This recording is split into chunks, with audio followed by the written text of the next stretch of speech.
We are back in the Middle East and start this trip in Dubai with a drive to the highest mountains of the Emirates.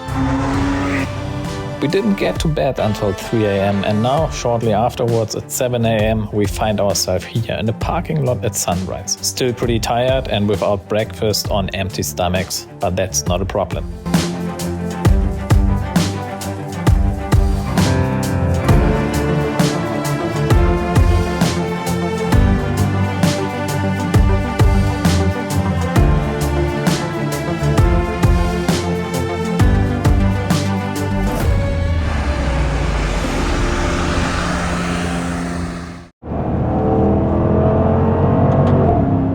Ah guys, the 4.8 V8 is burbling again. Welcome back. We are in the Emirates. Just recently you saw the video from last year's Icons of Porsche event and now we are back here again.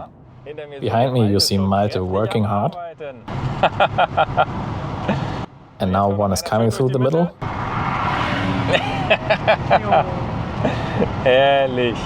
And now we're driving to Jebel Jais and it feels like we have over 100 cars behind us. I'm really looking forward how it will be. This will be just amazing.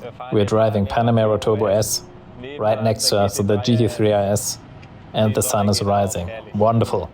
The route from the Dubai Design District up to the Jebel Jais Adventure Park is not a short early bird run because the drive takes us roughly 160 kilometers in 2 hours on the highway up north through the desert at a maximum speed of 120 to 140 kilometers an hour. We have around 200 Porsches with us from all over the GCC, meaning the UAE, Saudi Arabia, Oman, Qatar, Bahrain and Kuwait. And the latter ones are again particularly numerous.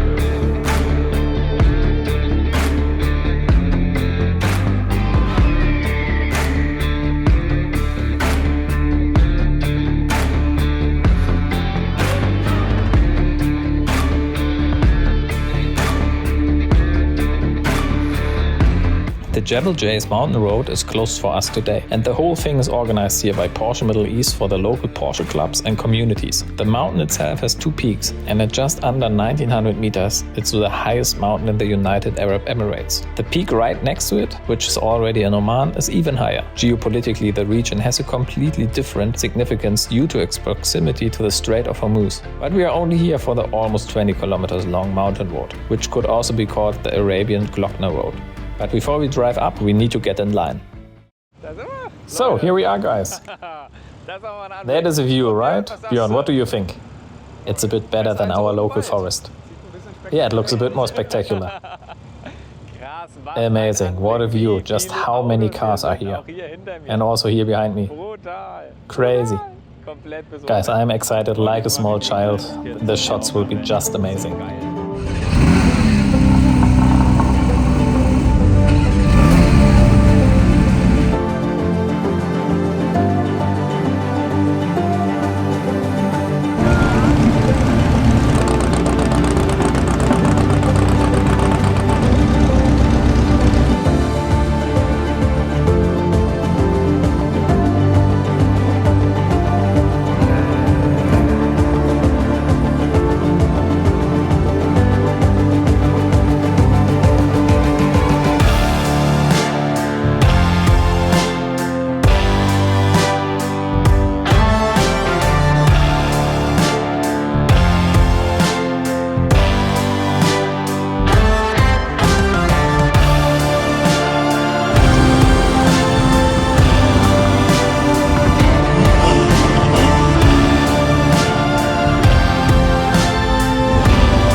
At the top of the mountain, around 200 parked Porsches now line both sides of the road, and there's a magnificent view of the barren landscape below us.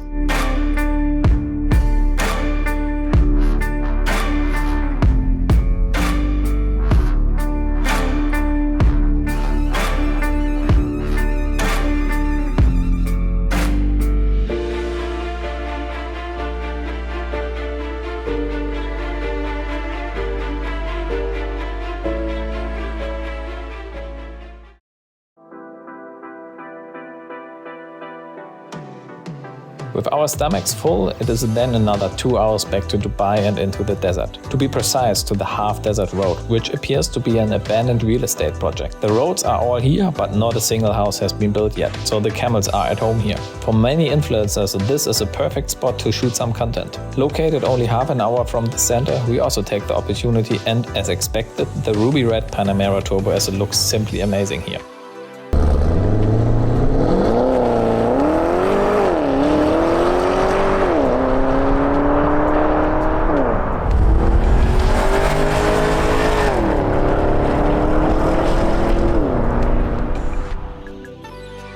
And once again, my point is confirmed, like in one of my previous videos. Panamera G1s in a luxury configuration are extremely rare. They seem to be completely forgotten by the Porsche community, and today, of course, we were the only one there. The vehicle also belongs to Justin Al-Thani, who you know as Flatsixaddict, and is probably one of only 6 Panamera Turbo S of the 970.1 generation ever exported to Qatar. Built in 2012 and powered by the familiar 4.8-liter engine with the twin turbocharging, here 550 horsepower and 750 Newton-meters meet 2 tons and a top speed of 303 kilometers an hour.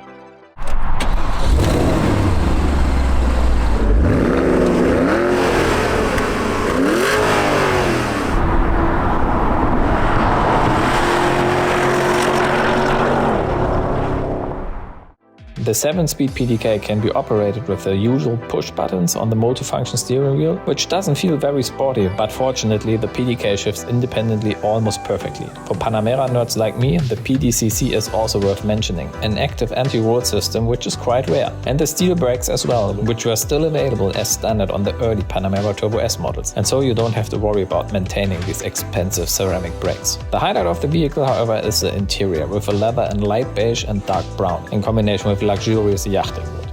In addition, the full equipment list with electric rear seats, sunblind and the low mileage of just over 50,000 kilometers really makes it a daily classic with some collector's potential. But enough of my crazy Panamera passion, and to one of the vehicles we actually came here for. The latest acquisition of Flatsixaddict is 992 GT3 RS with Weissach package in fish silver grey with an almost infinitely long Sonderwunsch equipment list. So Björn, what's your comment? It's alright. It's alright, yeah, that's it, perfect. Yeah, it's definitely something else than our local forest. Yeah, a few people requested something else. Malte is now sitting in the trunk, in the sunset, in the desert, here in Dubai with the GT3 RS behind us. It's just unbelievable how the fish silver grey looks now. Crazy.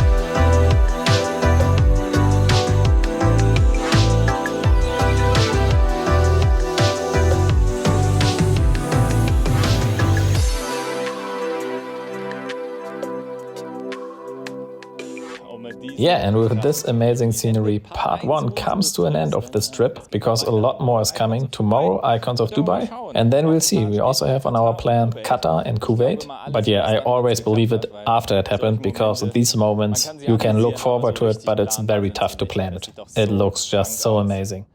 And with that, guys, make sure to drop a like, subscribe, and then we see each other in the next one. Till then, Allah, ciao!